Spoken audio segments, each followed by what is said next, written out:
साथियों, DK exam study channel में आपका स्वागत है। यह चैनल विभिन्न प्रतियोगी परीक्षा हेतु समर्पित है, जैसे REET, video, Rajasthan police, LDC, first and second grade teacher, पटवार, वनरक्षक, वनपाल, एएसओ तथा अदर राजस्थान कंपटीशन।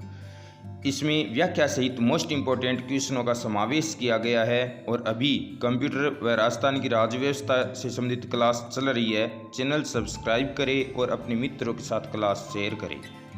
साथियों, आज की क्लास राजस्थान में पंचायती राज पार्ट 3। इसमें हम ग्राम पंचायत, पंचायत समिति, जिला परिषद व वार्ड सभा विषय पर अध्ययन करेंगे।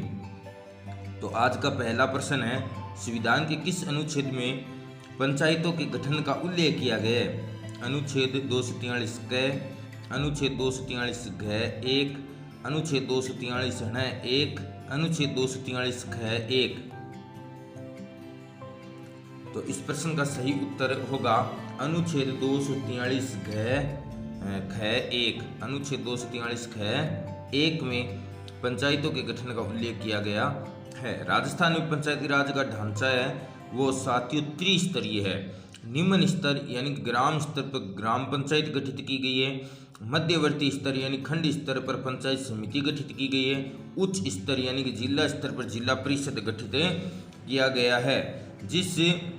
जिस राज्य में जनसंख्या 20 लाख से कम है वहाँ मध्यवर्ती स्तर पर पंचायत का गठन नहीं किया जा सकेगा, अर्थात वहाँ पंचायती राज का ढांचा है वो द्विस्तरीय होगा और इसका वर्णन किया गया है संविधान के अनुच्छेद 243 ख 2 में।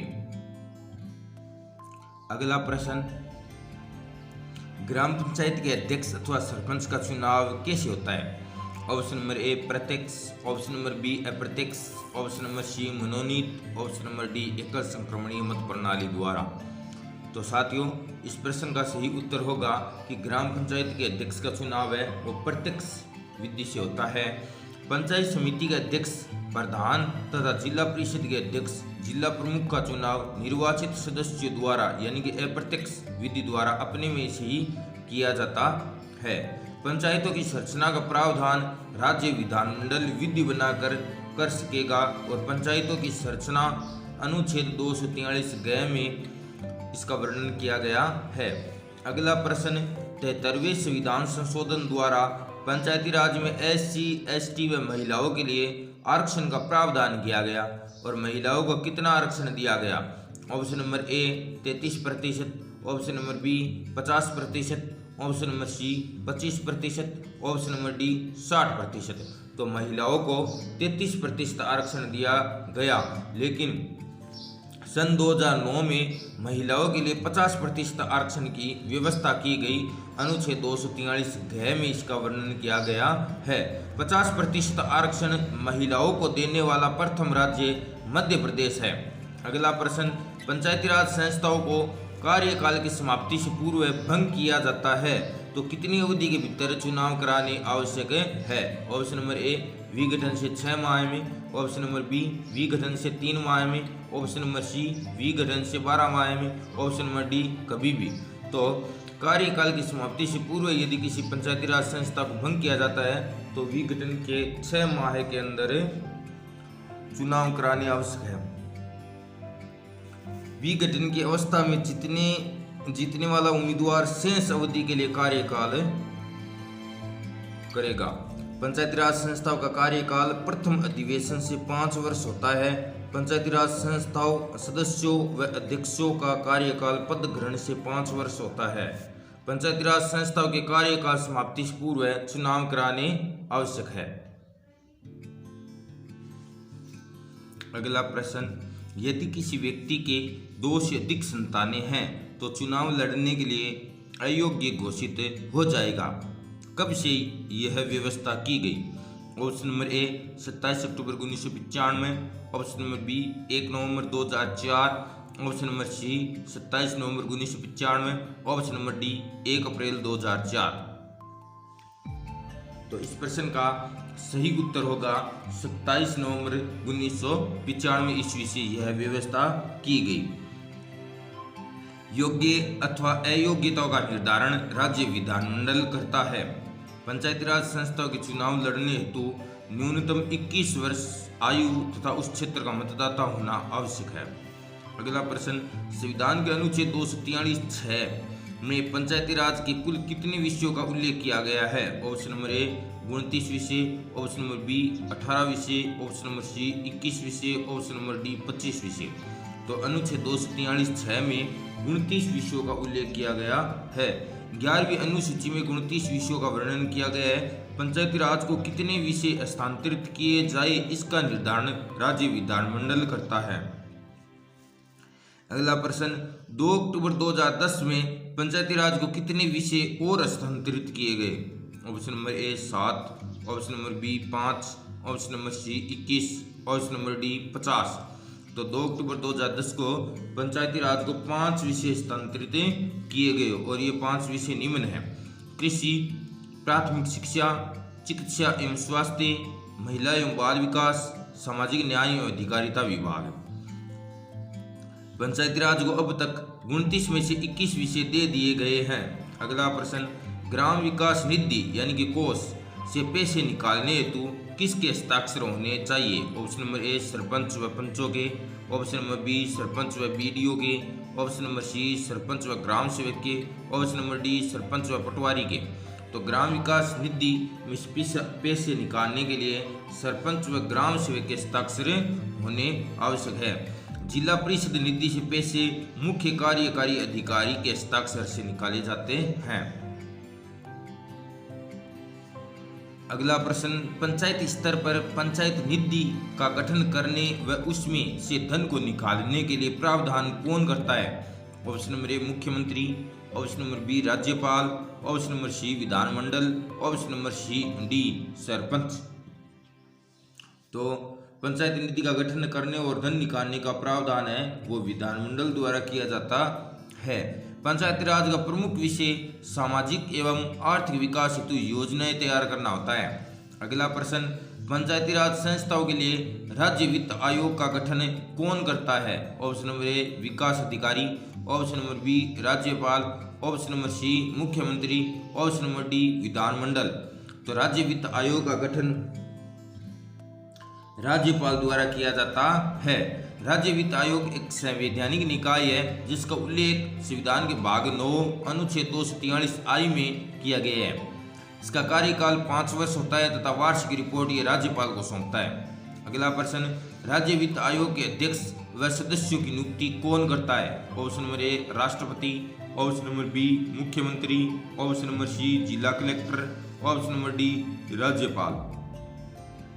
तो राज्य वित्त आयोग के अध्यक्ष व सदस्यों की नियुक्ति है वो राज्यपाल द्वारा की जाती है। इसमें एक अध्यक्ष तथा 4 सदस्य होते हैं। राज्य वित्त आयोग की संरचना, अध्यक्ष व सदस्यों की नियुक्ति हेतु योग्यता एवं चयन प्रक्रिया का निर्धारण राज्य विधानमंडल करता है। अगला प्रश्न, राजस्थान के प्रथम वित्त आयोग के अध्यक्ष कौन थे? Option number A Krishna Kumar Goyal, option number B NK Singh, option number C Jyoti Kiran, option number D BD Kalla.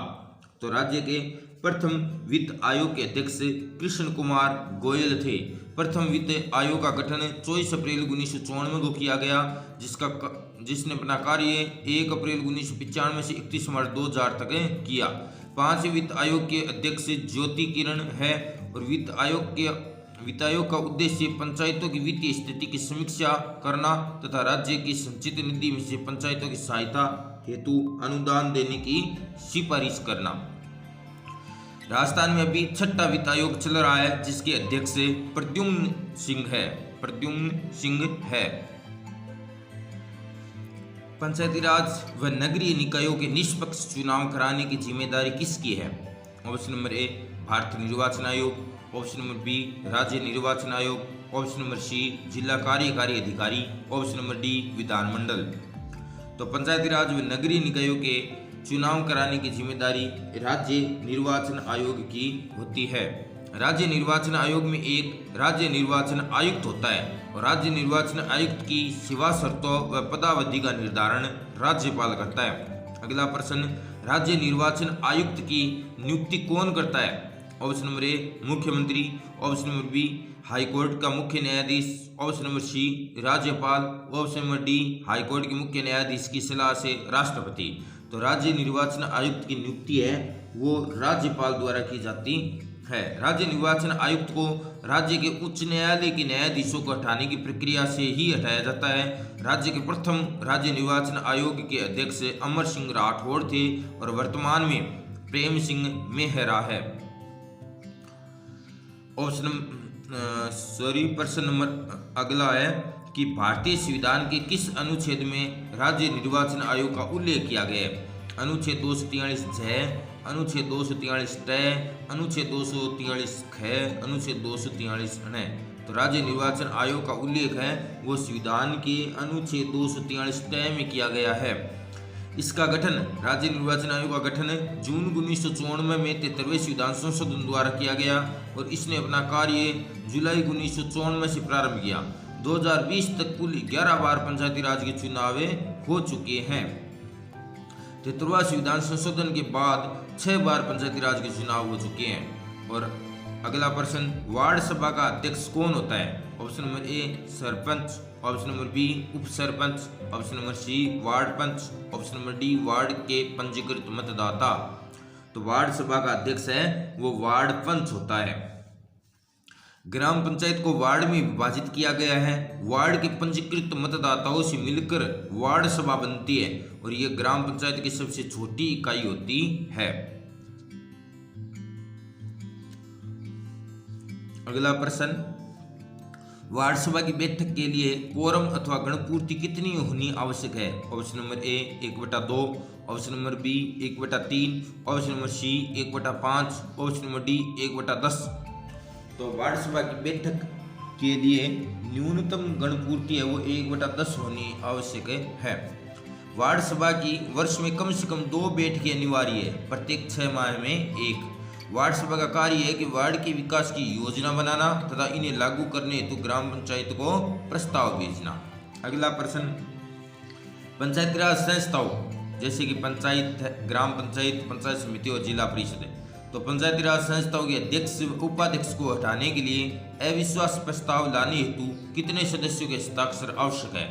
तो option number A 50%, option number B 33%, option number C 40%, option number D 20%। तो अविश्वास प्रस्ताव लाने के लिए 33% यानी कि 1/3 सदस्यों के हस्ताक्षर होने आवश्यक है। अविश्वास प्रस्ताव निर्वाचित सदस्यों द्वारा 3/4 बहुमत से पारित होने पर उन्हें पद से हटाया जा सकता है, लेकिन सन 2010 से पहले 3/4 बहुमत की जगह 2/3 बहुमत आवश्यक था। अगला प्रश्न, अध्यक्ष अथवा उपाध्यक्ष को हटाने का अविश्वास प्रस्ताव कितने वर्ष के कार्यकाल के पहले नहीं लाया जा सकता? ऑप्शन नंबर ए 6 माह, ऑप्शन नंबर बी 1 वर्ष, ऑप्शन नंबर सी 2 वर्ष, ऑप्शन नंबर डी 3 वर्ष। तो इस प्रश्न का सही उत्तर होगा 2 वर्ष। अविश्वास प्रस्ताव है वह 2 वर्ष के कार्यकाल की समाप्ति से पहले नहीं लाया जा सकता। अविश्वास प्रस्ताव एक बार रद्द होने के बाद पुनः 1 वर्ष तक नहीं लाया जा सकता। अध्यक्ष का पद 4 वर्ष के कार्यकाल के बाद रिक्त है तो शेष बचे कार्यकाल के लिए चुनाव नहीं होंगे। अगला प्रश्न, सरपंच का पद रिक्त होने पर कार्यभार कौन संभालता है? ऑप्शन नंबर ए उप sarpanch, option number B ward पंच, ऑप्शन नंबर सी ग्राम विकास अधिकारी, ऑप्शन नंबर डी ग्राम सभा में से कोई एक। तो यदि सरपंच का पद रिक्त है तो कार्यभार है वो उप सरपंच संभालता है। सरपंच के रिक्त पद पर उपचुनाव होता है जिसमें विजयी उम्मीदवार शेष अवधि के लिए ही कार्य करता है। सरपंच व उप सरपंच दोनों की अनुपस्थिति में उपस्थित सदस्यों के बहुमत से निर्वाचित सदस्य ही कार्यभार संभालता है।